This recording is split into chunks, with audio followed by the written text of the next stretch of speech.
यह press conference आज एक गर्व से भर देने वाला क्षण है, क्योंकि यह कोई साधारण प्रेस कॉन्फ्रेंस नहीं है।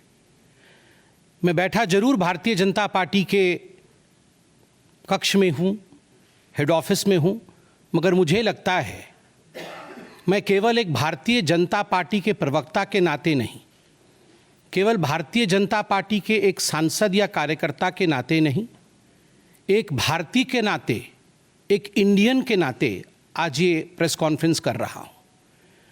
क्योंकि जिस प्रकार का टेरर डेमोलिशन, जिस प्रकार आतंकवाद का खात्मा बीते कुछ दिनों में हमने भारतवर्ष में देखा है, भारतवर्ष ने जिस प्रकार से पाकिस्तान में आतंकी अड्डों को ऑपरेशन सिंदूर के माध्यम से समाप्त किया है, वह अपने आप में पूरे विश्व में एक संदेश भेजता है, एक निर्णायक संदेश। आतंकवाद के खिलाफ लड़ाई के विरोध, आतंकवाद के खिलाफ एक निर्णायक संदेश। इसलिए आज का ये प्रेस कॉन्फ्रेंस, इसको संबोधित करते हुए मुझे गर्व की अनुभूति हो रही है। अदम्य साहस का परिचय दिया है भारत की सेना ने, अदम्य साहस। आज भारतीय जनता पार्टी और हम सभी कार्यकर्ता, आज सारा भारत धन्यवाद करता है भारत की आर्मी का, भारत की सेना का, भारत की एयरफोर्स का, भारत की नेवी का और उन तमाम जाबाज सेनानियों का जिनके कारण आज ऑपरेशन सिंदूर सफल हुआ है। अगर सही मायने में देखा जाए तो ऑपरेशन सिंदूर और उसके विषय में पूरा हिंदुस्तान आज जानता है, क्योंकि कई प्रेस कॉन्फ्रेंसेस हुए। कल भी तीनों डीजीएमओ ने मिलकर के देश को संबोधित किया और तमाम तथ्य जो देश जानना चाहता था उसे उन्होंने हमारे समक्ष रखा। मगर मुझे लगता है कि एक आम नागरिक के भाषा में, बहुत साधारण भाषा में आज मैं आपको बताना चाहूँगा कि ये जो ऑपरेशन सिंदूर हुआ है, किस प्रकार से इससे हिंदुस्तान आतंकवाद के खिलाफ लड़ने में एक निर्णायक भूमिका हिंदुस्तान ने अदा किया है। आप सभी जानते हैं 22 तारीख का वो दिन, that unfortunate day on 22 of April, जब पहलगाम में 26 लोगों का नृशंस हत्या कर दिया गया था आतंकवादियों द्वारा। वह आतंकवादी जो पाकिस्तान से आए थे, वह आतंकवादी जो पाकिस्तान द्वारा प्रशिक्षित किए गए थे, आतंकवादियों द्वारा प्रशिक्षित किए गए थे। उनमें 25 भारतीय थे और एक नेपाली नागरिक था।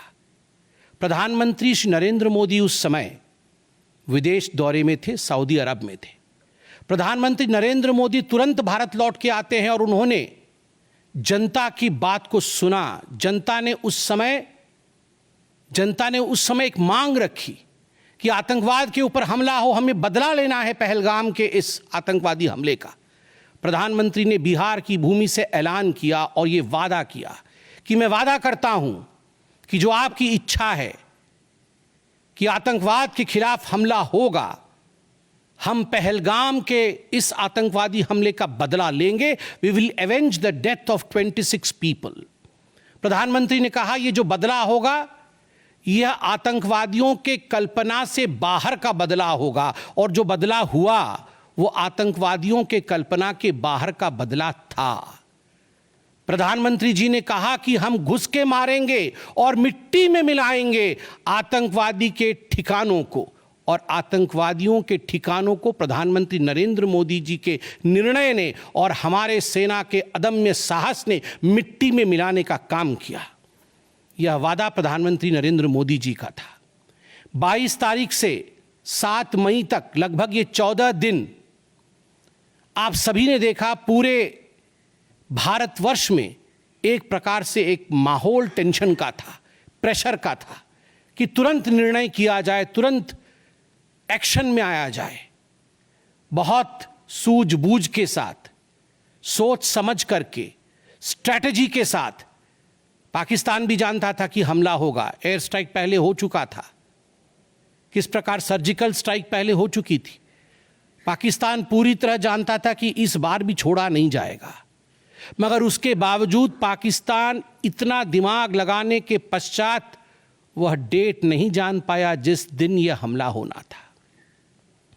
22 तारीख से 7 तारीख के बीच में कुछ नॉन मिलिट्री एक्शंस जिन्होंने पाकिस्तान को कमजोर किया, वह प्रधानमंत्री नरेंद्र मोदी जी ने और भारत की सरकार ने लिया।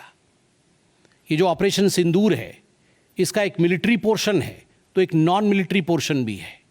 और नॉन मिलिट्री पोर्शन में सबसे बड़ी बात इंडस वाटर ट्रीटी, जो सिंधु नदी समझौता 1960 का था, उसे स्थगित किया गया, अबेयंस में रखा गया।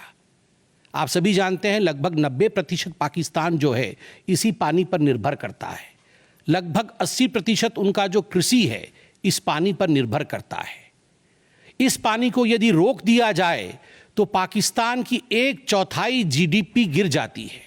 इस पाकिस्तान को अगर इस पानी से वंचित रखा जाए तो पाकिस्तान के हालात वैसे होंगे कि उनकी जीडीपी लुढ़केगी, कृषि लुढ़केगा। केवल कृषि और जीडीपी नहीं, उनके पावर कट्स होंगे और इस प्रकार का माहौल पाकिस्तान में पैदा होगा कि पाकिस्तान एक फ्रजाइल स्टेट के रूप में, अभी भी फ्रजाइल है, और फ्रजाइल स्टेट के रूप में वो सामने आएगा। झेलम और चनाब अब संपूर्ण रूप से भारत सरकार के अधिकार में है, अधिकार क्षेत्र में है। और जिस प्रकार से यहां हम बांध बनाने की और रिवर को आगे बढ़ाने की बात कर रहे हैं, नए रिजर्वॉयर, इरिगेशन और हाइड्रो पावर से जम्मू कश्मीर, लद्दाख, पंजाब एवं हरियाणा, इन राज्यों को बहुत फायदा मिलने वाला है। ये कहा गया कि पानी और खून एक साथ नहीं बहेगा। मित्रों, जरा सोच के देखिए, 50 वर्षों तक जो संभव नहीं हुआ था, किसी भी युद्ध में यह संभव नहीं हुआ था कि इंडस वाटर ट्रीटी को रोक दिया जाए। जो संभव नहीं हुआ था वह असंभव काम संभव हुआ इस बार। अटारी वाघा बॉर्डर को भी रोक दिया गया। दोनों देशों के बीच में कोई ट्रेड नहीं होगा और इसका खामियाजा कोई भुगतेगा तो वो पाकिस्तान की इकोनॉमी भुगतेगी। इसके साथ ही जिन लोगों के पास पाकिस्तान का वीज़ा था और वो हिंदुस्तान में, पाकिस्तान के नागरिक जो हिंदुस्तान के वीज़ा के साथ भारतवर्ष में रह रहे थे, उन सब को बाहर निकाला गया।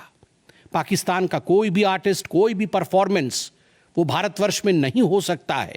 इस प्रकार के कड़े प्रतिबंध पाकिस्तान के ऊपर लगाए गए। माननीय प्रधानमंत्री श्री नरेंद्र मोदी जी ने लगभग 20 देशों के राष्ट्राध्यक्षों से सीधी बातचीत की। How to isolate Pakistan, how to fight against terrorism. और सबसे बड़ी बात है, तमाम देशों ने भारत का समर्थन किया। सऊदी अरब, यूएई, यूएस, आप सोचिए इस्लामिक वर्ल्ड के बड़े देश हैं सऊदी अरब और यूएई, इन्होंने भारतवर्ष का पूर्णतः समर्थन किया। जिस समय पहलगाम का हमला हुआ था, माननीय प्रधानमंत्री सऊदी अरब में थे। सऊदी अरब के अपने दौरे को जब वो छोड़ के आए, तब उनको वहां एश्योरेंस दिया गया कि आप जाइए, हम आपके साथ खड़े हैं, वी सपोर्ट यू, हम टेरर के खिलाफ आपके साथ कंधे से कंधा मिला के लड़ेंगे। Pakistan was isolated. ये जो नॉन मिलिट्री एक्शन लिया गया, आज मैं कहना चाहता हूं कि 50 वर्षों से भी अधिक समय तक जो टूल्स कभी इस्तेमाल नहीं किए गए थे, जिस क्षेत्र में भारतवर्ष कभी नहीं गया था, वह टूल्स इस्तेमाल किए गए और अपने आप में भारत के लिए ये बहुत बड़ी बात है। बहुत बड़ी बात है कि इंडस वाटर ट्रीटी को रोका गया, 20 से अधिक देशों का समर्थन, आतंकवाद के खिलाफ एक निर्णायक हमले की तैयारी, और 6 और 7 मई 2025 उस रात निर्णायक हमला होता है आतंकवाद के ऊपर। सभी जानते हैं कि 9 आतंकवादी ठिकाने जो POJK में थे और पाकिस्तान में थे, उन्हें ध्वस्त किया गया। यह ऑपरेशन सिंदूर एक बहुत बड़ा दायरा तय करता है। इसने पूरे विश्व को दिखाया कि भारतवर्ष क्या कर सकता है। ऑपरेशन सिंदूर ने दिखाया कि केवल एलओसी नहीं, इंटरनेशनल बॉर्डर के पार जाके भी भारत पाकिस्तान के अंदर किसी भी टारगेट को प्रिसाइसली उस पर हमला कर सकता है और आतंकवाद के खौफ को समाप्त कर सकता है। इस पूरे ऑपरेशन का लक्ष्य क्या था, इसे समझने की आवश्यकता है। लक्ष्य क्या था? क्या हमने लक्ष्य की पूर्ति की? What was the aim of Operation Sindoor? Did we achieve what we aimed for? क्या लक्ष्य था? नंबर 1 लक्ष्य था आतंकवादी ठिकाने जो दूर दराज इलाके में हैं पाकिस्तान में, जहां आज तक कोई नहीं पहुंच पाया, जहां आज तक पाकिस्तान के आतंकवादियों को लगता था कि वो सुरक्षित हैं, वहां तक पहुंचना यह लक्ष्य था। दूसरा लक्ष्य था आतंकवादियों को ढेर करना, मार देना। तीसरा लक्ष्य था इन टारगेटों को जमींदोज करना, उन्हें मिट्टी से मिला देना। चौथा लक्ष्य था इस पूरे काम को करते हुए कोई भी सिविलियन, उसके ऊपर किसी प्रकार से कोई इंजुरी नहीं होना। और अंतिम लक्ष्य था किसी प्रकार के मिलिट्री, जो पाकिस्तान का मिलिट्री या सैन्य बेस हो, उसके ऊपर हमला नहीं करना। अर्थात यह लड़ाई आतंकवाद के खिलाफ थी। यह लक्ष्य था ऑपरेशन सिंदूर का। This was a fight against terrorism and terrorists. क्या हम लक्ष्य को पा पाए? आप देखिए, जब यह हमला हुआ तो 9 ठिकाने ध्वस्त हुए, उनमें 5 POJK में थे, पाक ऑक्यूपाइड जम्मू कश्मीर में, और 4 पाकिस्तान में थे। सबसे बड़ी बात है, पहली बार पंजाब प्रोविंस, जो कि पाकिस्तान का एक बहुत स्ट्रेटेजिक लोकेशन है, पंजाब प्रोविंस उनका हृदय है पाकिस्तान का, उसके अंदर भारतवर्ष घुस करके आतंकवादियों का सफाया करता है। यह अपने आप में छोटी बात नहीं है। This is a big achievement as far as operation Sindoor is concerned. Lashkar e Taiba, Jaish ए मोहम्मद, हिजबुल मुजाहिदीन, इनके ठिकाने ध्वस्त होते हैं। और मैं यहां वो नाम पढ़ना चाहूंगा। ये जो 9 नाम है, 9 आतंकवादी ठिकाने, मैं आज देश से अपील करना चाहूंगा, तमाम भारतीयों से अपील करना चाहूंगा कि ये नाम हमें स्मरण करना है। आने वाले 100 वर्षों तक हमें इन नामों को याद दिलाते रहना है, दोहराना है। जब भी आतंकवाद सर उठाए तो हमें ये चित्र दिखाने हैं कि तुम्हारा क्या हश्र किया था ऑपरेशन सिंदूर ने, भारत की सेना ने, भारत की राजनीतिक इच्छा शक्ति ने और भारतीयों ने। इसलिए मैं नाम पढ़ना चाहूंगा। सवाई नाला कैंप मुजफ्फराबाद, जो POJK में है, 30 किलोमीटर दूर है एलओसी से, उसे ठिकाना लगाया गया। लश्कर ए तैयबा का ट्रेनिंग सेंटर था। 20 अक्टूबर 2024 सोनमर्ग में और 24 अक्टूबर 2024 गुलमर्ग में जो आतंकी हमले हुए थे, उसमें यहां से आतंकवादी आए थे। और सबसे बड़ी बात, 22 अप्रैल 2025 को जो आतंकवादी आकर पहलगाम में हमारे नागरिकों को मार के गए थे, हमारी बहनों के माथे से जिन्होंने सिंदूर पोंछने का काम किया था, उनका प्रशिक्षण भी इसी केंद्र में हुआ था, सवाई नाला कैंप मुजफ्फराबाद। सैयदाना बिलाल कैंप मुजफ्फराबाद, ये जैसे मोहम्मद का ट्रेनिंग सेंटर था, ये दूसरा कैंप जो ध्वस्त हुआ।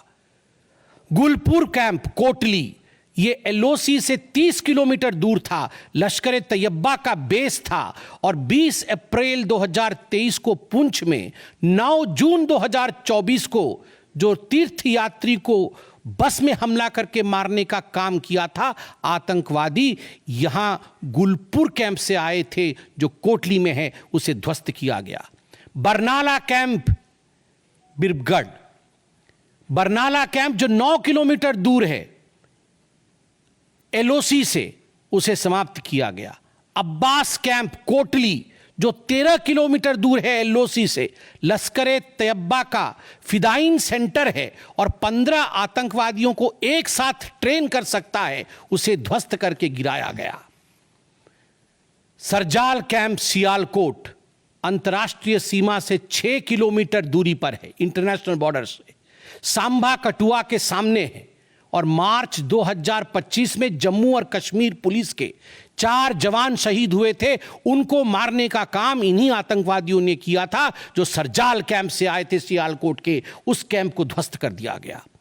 महमूना जाया कैंप सियालकोट, जो कि 12 से 18 किलोमीटर इंटरनेशनल बॉर्डर से दूर है, मैं एलओसी की बात नहीं कर रहा हूं, इंटरनेशनल बॉर्डर से, और हिजबुल मुजाहिदीन का अड्डा है, बहुत बड़ा कैंप है। कठुआ और जम्मू क्षेत्र में जो भी आतंकवादी गतिविधि होती है, सियालकोट के इस मजनूमा जाया कैंप से आतंकवादी भेजे जाते हैं। भारतवर्ष ने उसे ध्वस्त किया।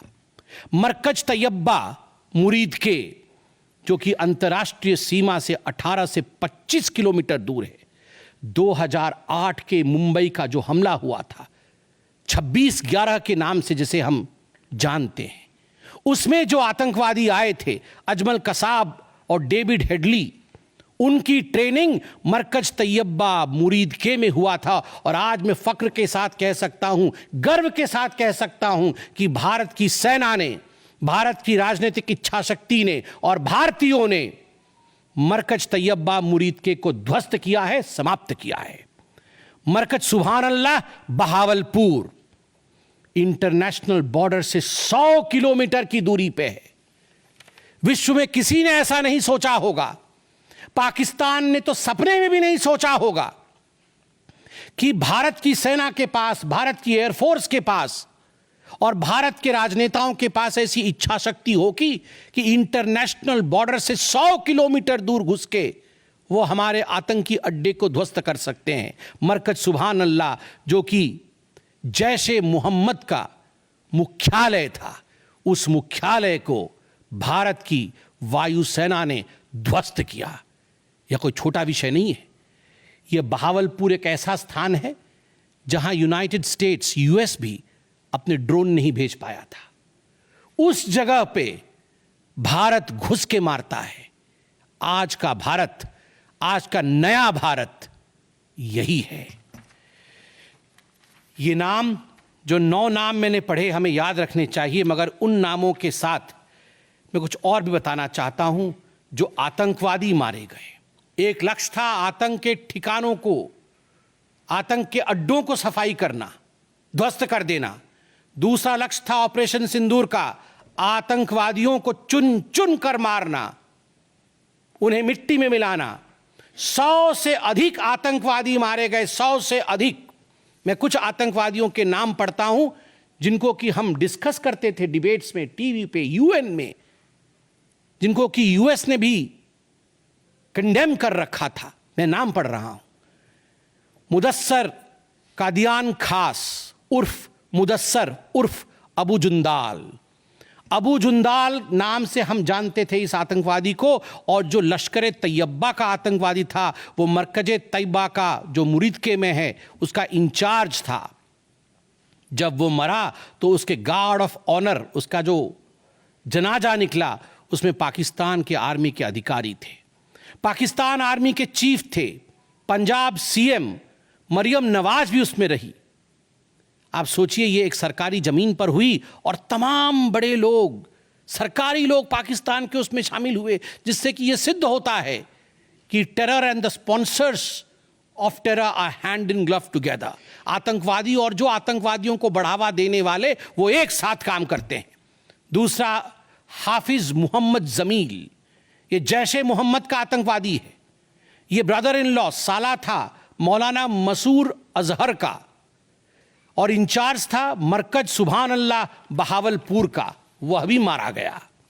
तीसरा आतंकवादी मोहम्मद यूसुफ अजहर उर्फ उस्ताद जी उर्फ मोहम्मद सलीम उर्फ घोशी साहब, जैसे मोहम्मद का नामी आतंकवादी, और यह भी मौलाना मसूद अजहर से जुड़ा हुआ था और ये वेपन ट्रेनिंग देता था जैशे मोहम्मद का। और सबसे बड़ी बात, IC 184 के हाईजैकिंग में इसका हाथ था। IC 814 के हाईजैकिंग में इसका हाथ था, वह भी मारा जाता है। चौथा आतंकवादी खालिद उर्फ अबू अक्स का। खालिद ये लश्कर तैयबा का आतंकवादी था, फैसलाबाद में मारा गया और वहां उसका फ्यूनरल होता है। अब मैं ये तस्वीर दिखाना चाहूंगा, आप ये तस्वीर देखिए। ये तस्वीर कोई साधारण तस्वीर नहीं है, यह तस्वीर है उन आतंकवादियों का जिनका जनाजा निकला। और इस तस्वीर में मैं दिखाना चाहूंगा कि ये जो खड़ा है सामने व्यक्ति, इस व्यक्ति का नाम है, ये एलईटी का कमांडर है, लश्कर तैयबा का कमांडर है, अब्दुल रऊफ। अब्दुल रऊफ जो खुद एक स्पेशली डेजिग्नेटेड ग्लोबल टेररिस्ट, जिसको यूएस के ट्रेजरी बेंच ने डेजिग्नेट कर रखा है, अमेरिका के ट्रेजरी बेंच ने इसे आतंकवादी घोषित कर रखा है, वह सामने खड़ा है जनाजे में। और उसके पीछे जो खड़े हैं, मैं एक एक करके नाम पढ़ता हूं। लेफ्टिनेंट जनरल फैयाज हुसैन शाह, जो कि लेफ्टिनेंट जनरल है पाकिस्तान आर्मी के। मेजर जनरल राव इमरान सरताज, जो कि मेजर जनरल है पाकिस्तान आर्मी के। ब्रिगेडियर मोहम्मद फुरकान शब्बीर, पाकिस्तान आर्मी के। Doctor Usman Anwar, IGP Punjab. और Malik Sohaib Ahmad Bharth, member of provincial assembly of Punjab. ये बड़े बड़े लोग, तथाकथित सरकार के बड़े बड़े लोग पाकिस्तान के आतंकवादियों के जनाजा में शामिल होने आए हैं। और जनाजे को लीड कर रहा है एक आतंकवादी, डेजिग्नेटेड आतंकवादी। और आप देखिए ये बिफोर और आफ्टर, ये जितने भी मैंने आपको अभी आतंकवादी ठिकानों का नाम बताया, किस प्रकार उनकी परिस्थिति थी और क्या उनकी परिस्थिति हुई, यह इस तस्वीर से हम देख सकते हैं। तो उद्देश्य मैं बता रहा था, ऑपरेशन सिंदूर का उद्देश्य बहुत स्पष्ट था। उसका उद्देश्य था आतंकवाद के ठिकाने को ध्वस्त करना, आतंकवादियों को मारना और आतंकवाद के खिलाफ एक संदेश भेजना। और उसमें हम सफल हुए।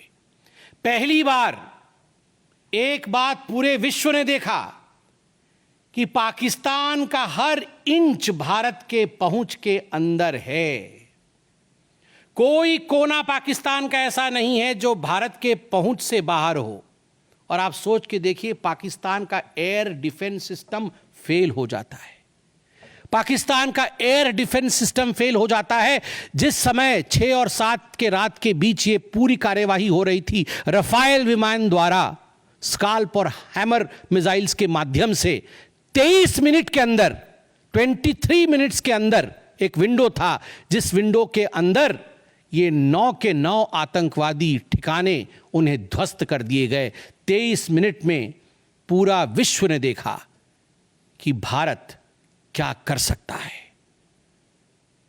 मुझे लगता है पूरे विश्व में इस प्रकार से 23 मिनट के अंदर इतने प्रेसिशन के साथ आतंकवादी ठिकानों पर हमला किसी देश ने पहले किया होगा। और जब यह पूरा एक्सरसाइज समाप्त हुआ, उसके बाद जब हमारे एमईए ने, हमारी आर्मी ने प्रेस कॉन्फ्रेंस किया, तो उसमें कुछ 4 शब्द बहुत महत्वपूर्ण थे। वो 4 शब्द हैं controlled, precise, measured, non escalatory. हमने ये जो 9 अड्डे ध्वस्त किए वो कंट्रोल्ड तरीके से ध्वस्त किए। प्रिसाइज, कोई सिविलियन अड्डा या कोई मिलिट्री टारगेट नहीं था, प्रिसाइज टारगेट था, आतंकवादी ठिकाने, उनको ध्वस्त कर दिए।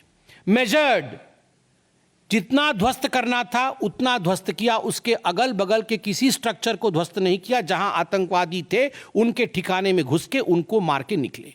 और नॉन एस्केलेटरी मतलब युद्ध को बढ़ाने वाला नहीं, नॉन एस्केलेटरी, क्योंकि the primary escalation was Pahalgam.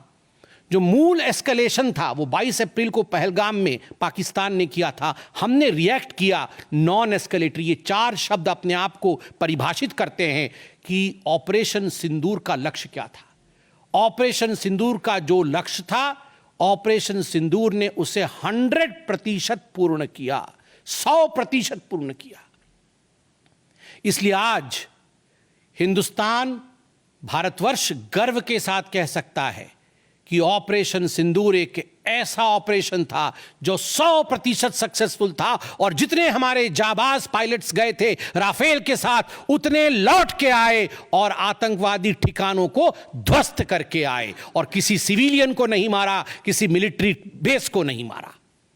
मगर दुखद है, जैसा कि पाकिस्तान से एक्सपेक्टेड है, पाकिस्तान उसके पश्चात रिटेलिएशन करता है, पाकिस्तान अपने ड्रोन्स इत्यादि भेजता है, मगर भारत की सिस्टम ने पाकिस्तान के इन ड्रोन्स को, इन मिसाइल्स को हवा में ही समाप्त कर दिया। और सबसे बड़ी बात है, एयर डिफेंस सिस्टम लाहौर का 7 और 9 तारीख के बीच लाहौर के एयर डिफेंस सिस्टम को समाप्त करने का काम हिंदुस्तान ने किया। और 9 और 10 तारीख के बीच, 9 मई और 10 मई के बीच 11 एयर बेसेस को, पाकिस्तान के 11 एयर बेसेस को ध्वस्त करने का काम भारतवर्ष ने रिटेलिएशन में किया। जब पाकिस्तान ने भारतवर्ष के ऊपर एस्केलेशन किया तो भारतवर्ष ने 11 एयर बेसेस को समाप्त किया।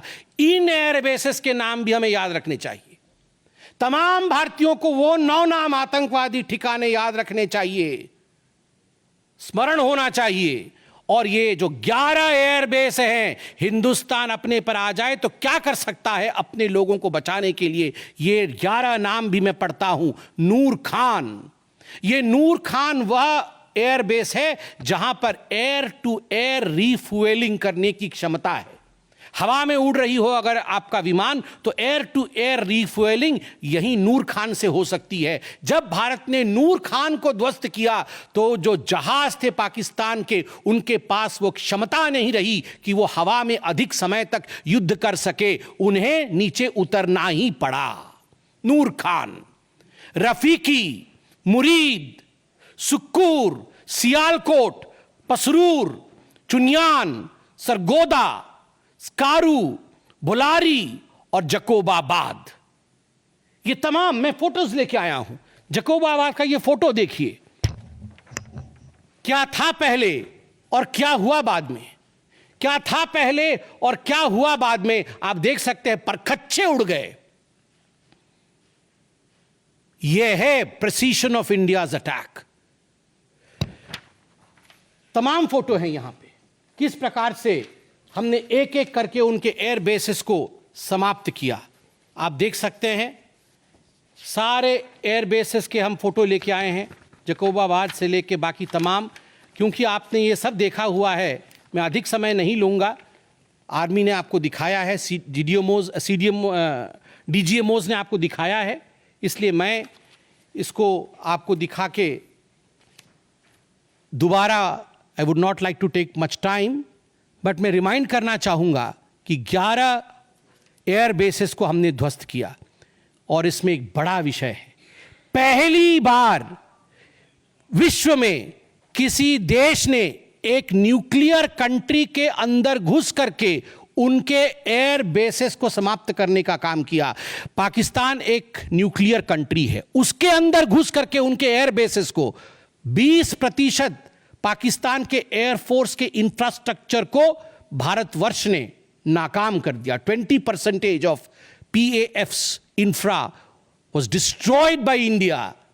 जस्ट इमेजिन, एक न्यूक्लियर कंट्री है, उसमें घुसकर मारना, यह अपने आप में पूरे विश्व में पहला इंस्टेंस है।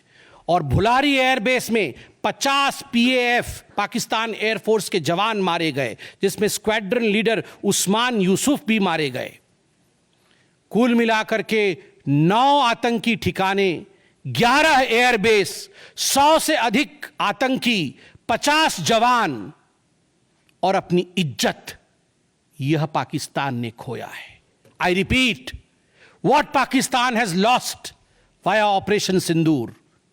9 आतंकी ठिकाने, बड़े बड़े आतंकी ठिकाने, 11 एयरबेस, 100 से अधिक आतंकवादी, 50 से अधिक जवान और अपनी इज्जत, यह पाकिस्तान ने खोया है। यह झटका पाकिस्तान सह नहीं पाया और उनके डीजीएमओ का 10 तारीख को ही फोन आया। और उसके पश्चात मैं कहूंगा यह सीज फायर नहीं, ये एक अंडरस्टैंडिंग है। ये एक अंडरस्टैंडिंग है कि यदि भविष्य में किसी प्रकार का कोई भी आतंकी हमला होता है तो ये अंडरस्टैंडिंग तोड़ दी जाएगी। हमने करके दिखाया है। जो पहले कभी नहीं हुआ था वो हुआ है इस बार। अंदर घुस के मारा है हमने। ये एक अंडरस्टैंडिंग है। और सबसे बड़ी बात है, पाकिस्तान में उनके मौलाना, उनके मौलवियों ने पाकिस्तान का साथ नहीं दिया, मगर हिंदुस्तान की एकता देखिए, हिंदुस्तान का भाईचारा देखिए। पूरा देश एक होकर खड़ा हुआ। पूरा देश सेना के पीछे, सेना के अदम्य साहस के पीछे, हमारी राजनीतिक इच्छा शक्ति के पीछे पूरा भारत एक होकर खड़ा हुआ। और आज मैं कहना चाहता हूं कि आज पाकिस्तान पूरे विश्व में अलग थलग पड़ा है। पहले भी ऐसे वक्त थे, अनेकों प्रयास भारतवर्ष करता था। पहले हम सबूत देते थे, प्रयास करते थे डोजियर के माध्यम से पाकिस्तान को प्रूफ दे आतंकवाद का। वो डोजियर लेती थी मगर उस पर काम नहीं करती थी। मगर आज नए भारतवर्ष ने पाकिस्तान को बख्शा नहीं है। आतंकवाद के खिलाफ एक निर्णायक लड़ाई हुई है और प्रधानमंत्री जी ने स्पष्ट कहा है, वहां से यदि गोली आती है तो यहां से गोला जाएगा। इसी के साथ मैं अपने वक्तव्य को समाप्त करता हूं। कोई प्रश्न हो तो अवश्य पूछें। कमलेश जी।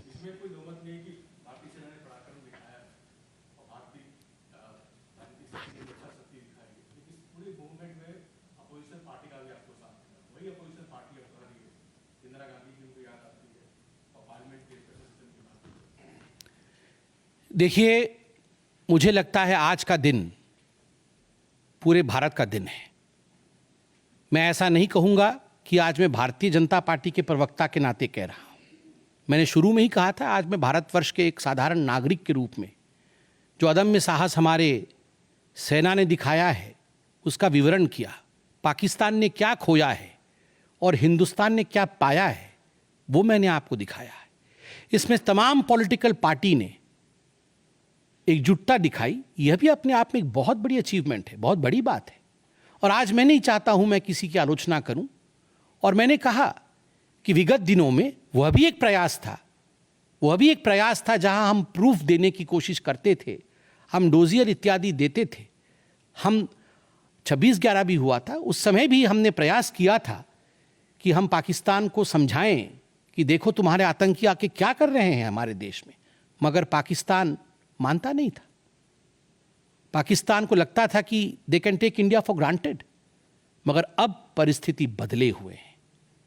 अब कोई हिम्मत नहीं कर सकता है इंडिया के ऊपर आंख उठा के देखने का।